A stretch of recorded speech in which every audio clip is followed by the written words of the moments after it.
Patay ang 3 minor de edad matapos malunod sa Laguna de Bay. Ayon sa kaanak ng mga biktima, nagkayayaan ng mga batang edad 3, 6 at 12 na manguha ng kabibe sa baybayin ng Lawa. Napadpad sila sa malalim na hukay roon sa lugar. Magkayakap na nakita ang 3 at 12 taong gulang habang natagpuan ang isa pa nilang kasama, may 5 metro ang layo. Ayon sa barangay officials, may hinukay sa lugar noon at hindi pa naaayos. Nakikipag-ugnay na raw sila sa naghukay para solusyonan ang problema.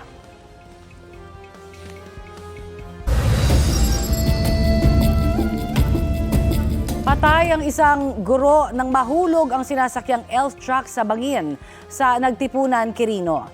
Base po sa investigasyon, papunta sana ang truck sa Dipakulaw, Aurora para sa pagdiriwang ng kaarawan ng 35 anyos na guro. Pagdating sa kurbadang bahagi ng barangay Disimungal, nawalan daw ng preno ang truck kaya nawala ng kontrol dito ang driver at saka sila nahulog sa bangin. Sugatan naman ang 17 iba pang sakay ng truck. Patuloy ang investigasyon.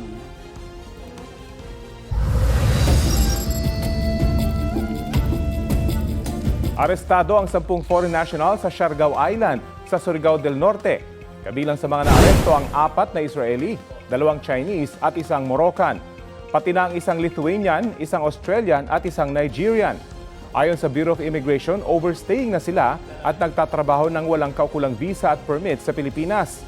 Mananatili sa kustodiya ng BI ang mga tinaguriang illegal alien habang isinasagawa ang kanilang immigration proceedings. Sinusubukan pa silang makuha ng pahayag. Panibagong karahasan na naman sa eskwelahan. Isang grade 11 student ang binugbog umano ng 3 kapwa estudyante sa Barangay Granada, Bacolod City. Nagtamo ng mga sugat sa kamay at nananakit daw ang ulo at batok ng biktima matapos ang nangyari. Ayon sa kanya, hinamon siya ng suntukan, git naman ng mga nambugbog dumipensa lang sila.